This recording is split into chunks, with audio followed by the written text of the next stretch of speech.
Alright guys, round 4, we've got a winning pairing here. On the left, we've got Jeremy Bales. He's 2-1. I believe he's playing Boros Aggro. It's basically a white weenie deck splashing red for Boros Charm. And his opponent is Scotty Wright, who's playing Bant Control, splashing green for Kiora and a couple of sideboard cards. I believe the crux of which is Mistcutter Hydra.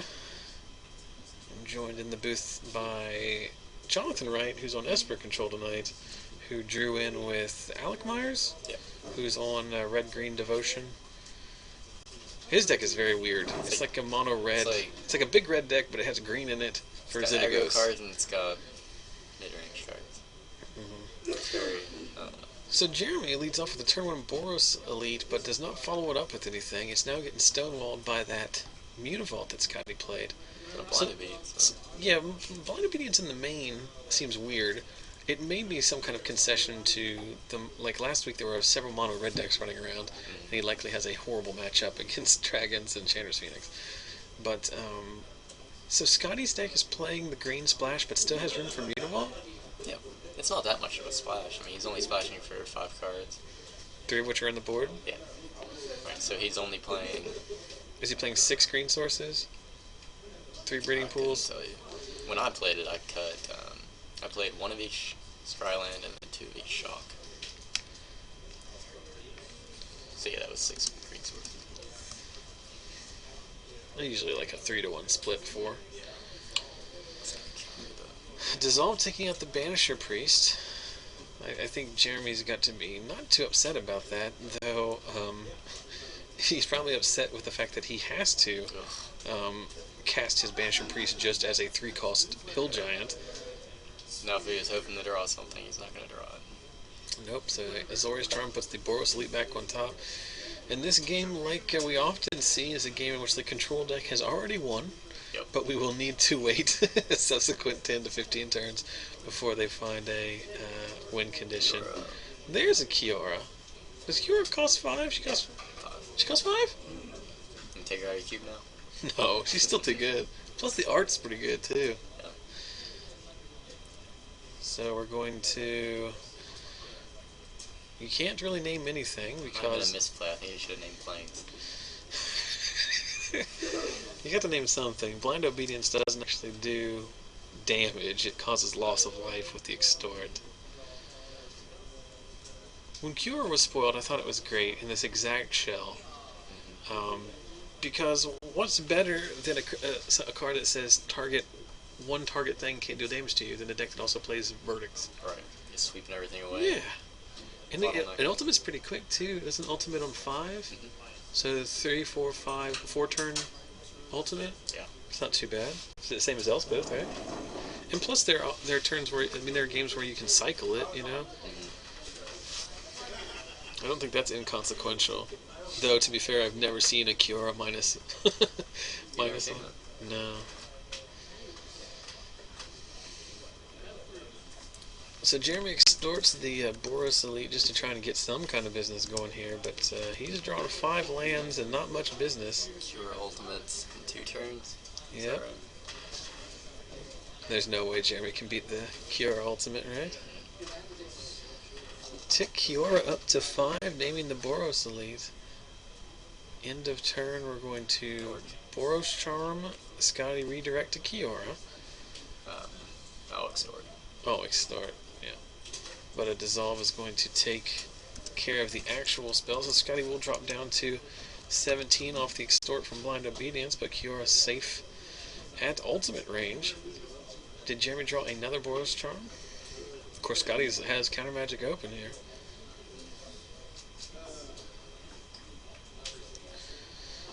Precinct Captain and Extort. So every little bit you can. I don't think you did. Draw another charm. Well, he would have cast it there if he could have. So the ultimate here? I would use ultimate right away. Like, Jeremy can't possibly beat the ultimate, right? We're lining up a Supreme Verdict here. I mean, D-Sphere.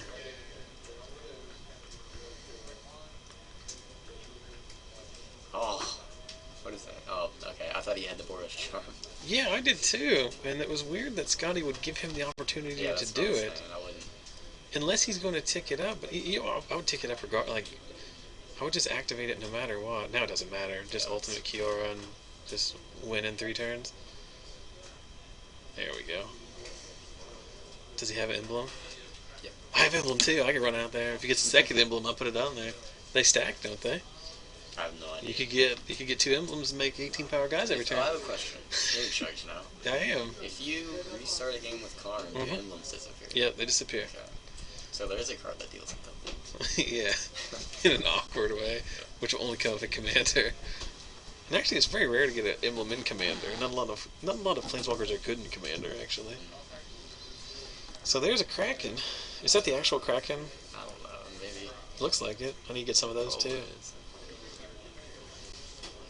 So there's a Banisher Priest. So what are Jeremy's outs? He literally has none. Like, there's no way he comes back and wins this game. I guess just like he's already used 1 Banisher Priest. There's 2 more. Scotty just goes up to 17 and draws, or goes up to yes, 17 and draws 4. Life total is effectively 22. He misses his trigger, like a real boss. What trigger? From the Kiora emblem. No, it's your instant. Oh, is it the instant? You have the emblem right there. Shh, I do now. Kiora, she's got some crazy conch shell action going on there. She's trying to gleam the cube. Summons the Kraken. Well, you gotta release the Kraken. You don't summon it, you release it. There's a Daring Skyjack. Now we're in business. Yeah, that flies over the Kraken, though. Yeah.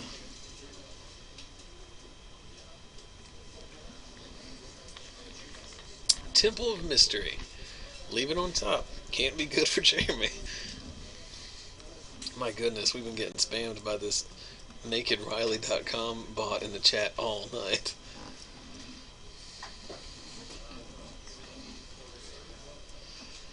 Alright, there's another Kraken. Jeremy takes the first hit down to 15. They're looking. Both searching for more. I don't know Krakens in there. If they, I love how they're both just furiously digging through the piles, like it matters. I know. That happens a lot, actually. I can't find the exact token, so I'll flip one over. Oh, he drew the 4th one. So 4 Banisher Priest is going to allow him to get in for 7 here, isn't it? Assuming there's no... Oh.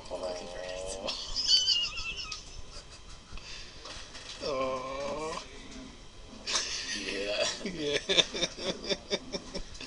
That feels like cheating.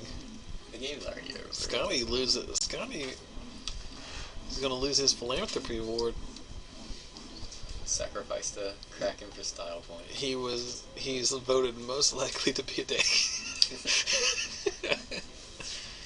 I don't like that Kraken token. I can't even make out what it is. I mean, I know it's a Kraken, but I'll go investigate it. Did you see we're having IQ in April? No. Oh, you're not on Facebook. Yeah. What is? We'll talk about it in between the game. Okay. April 5th. Okay. It's not April 5. It's a Saturday. Jeremy's seen enough, so we move to game number 2. Yes, you may feel free to tell the stream I suck and die today. Jeremy doing some post-game commentary there on his own, ambiently.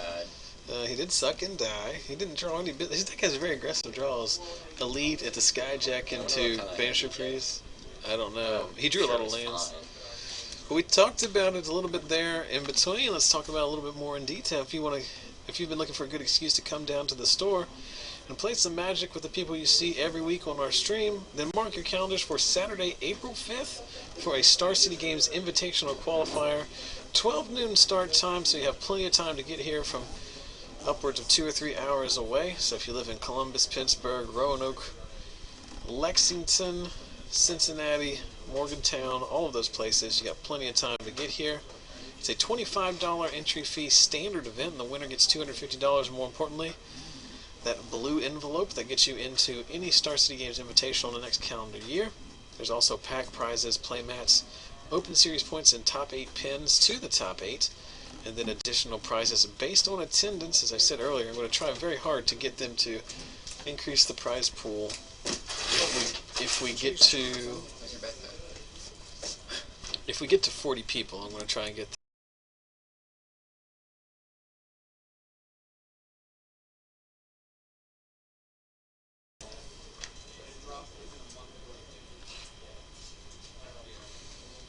Yeah, so we see turn 1 soldier from Jeremy. I tailored specifically for Kiora decks, and then unfortunately got paired against Scotty tonight. And wrecked him. Yep. That's good. Did you notice that Scotty's dressed like Paul Bunyan?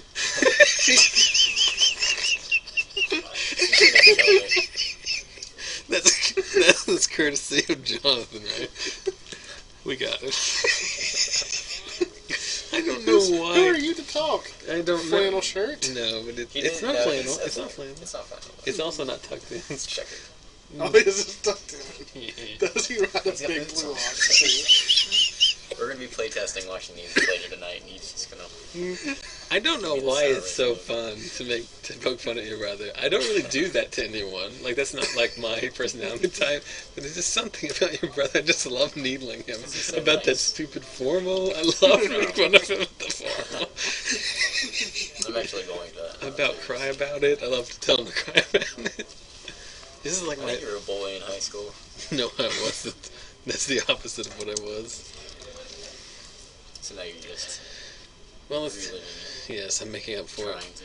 Well, let's get back to the game here. Jeremy with a turn 1 soldier, as Garrett already mentioned, following it up with a blind obedience and a dryad militant. Militant is interesting. It lost a lot of its functionality because of Snapcaster rotating, but Last breath. it's still a elite vanguard. I mean, Savannah Lions is what I was looking for. you don't want to criticize. I mean,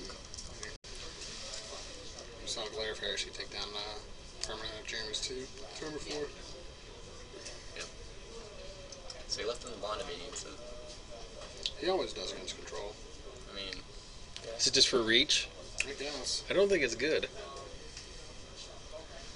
But it sounds good trying to get in as much damage as possible, but I don't think that's what he's trying to do. I mean, ultimately, what happens is like you have You draw this. that instead of something that. Yeah. His infamous game 1 camera was where he had 3 blind obediences and no other spells to cast with him. And then after the game, I asked him how many of those were in his opening hand, and he said 1.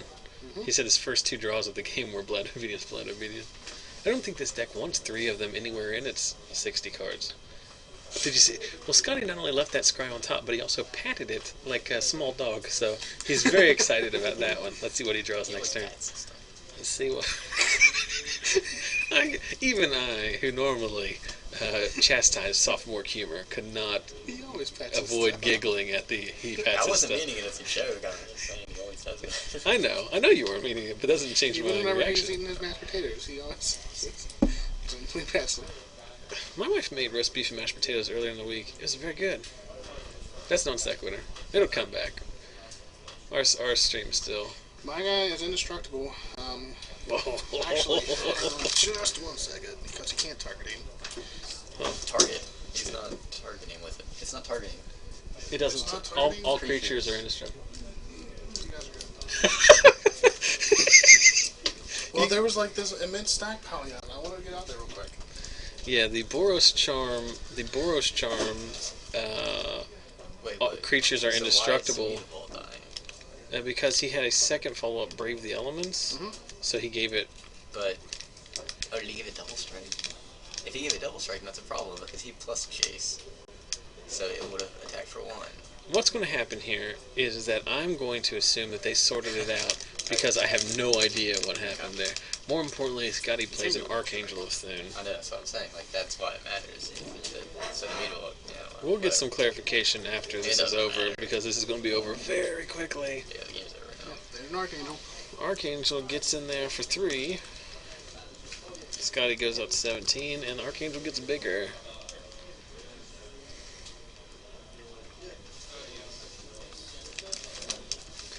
I had missed an Extort trigger. Looks like they had as well. So Jerry draws a lot of land with this deck. I think he's probably got too many lands in the deck. Like a deck like this probably only wants like 23, right? 22? 23. I wouldn't play. You care about a 3. Yeah, I'm talking about 23 at a max. It usually runs 22 to 23 with 14 to watch. Not it doesn't have any duels. That's fine. Oh my goodness, was Jace at ultimate? Oh no. Nice. Mini factor fiction revealing Supreme Verdict, Plains and an Oh, Azorius you charm. just give him the charm by himself. Now he can give his creatures lifelink again and alter twice. Dang it. He's not going to take the verdict with a 5 power angel in the board. Is Angel a 3/4? Tartov is a 3/4. Use pass. And just Gavany Townships every turn. Yeah, why didn't he attack? There's a Spear of Heliod. Ah. That can, Yeah, I always forget the second ability. It's not bad. Not unlike Dre, I forgot about the second ability. Force Charm, target you, redirect to Jace. Jace goes down to 1. Almost doesn't matter. Also, when you do that in Scotty's upkeep. Yep. I'm not sure that matters. I know it doesn't matter, but every little thing matters. Tick my Angel up, because resolve a Sphinx's Rev.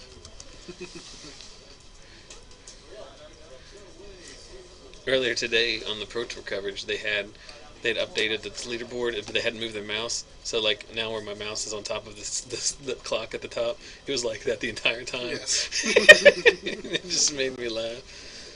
So de-spear the spear so we can start attacking with the Archangel. I was hoping we were going to try to build up one, use Archangel to attack in one turn. I mean, you do what you gotta do, right? That Archangel's pretty brutal. It's very good against the red-white deck.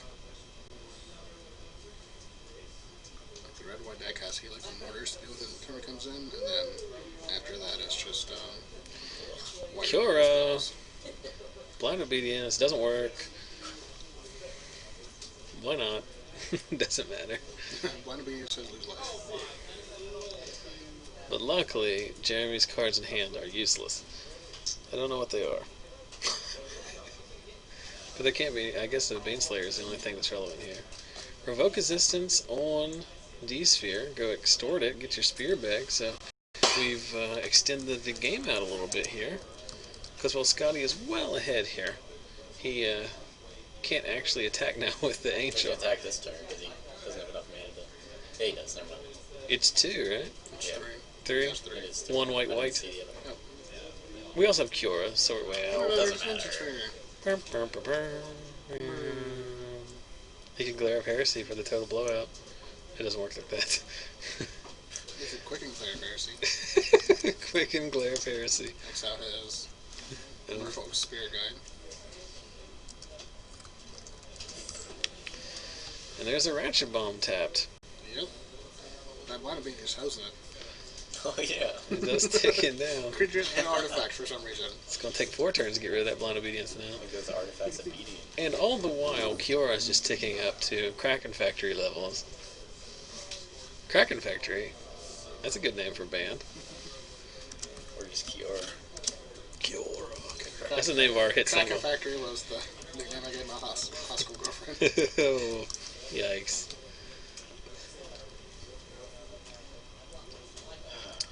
So Soldier and Dryad Militant.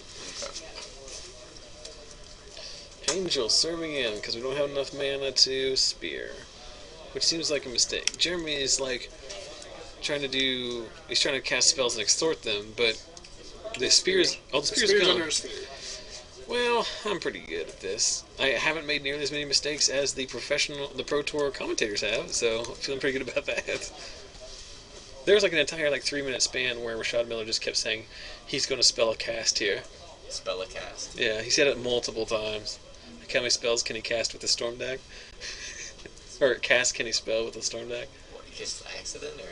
Yeah. But he kept saying it over and over again. How does... 20 minutes left. Let's see if we can go find another match. I don't really want to, but probably should.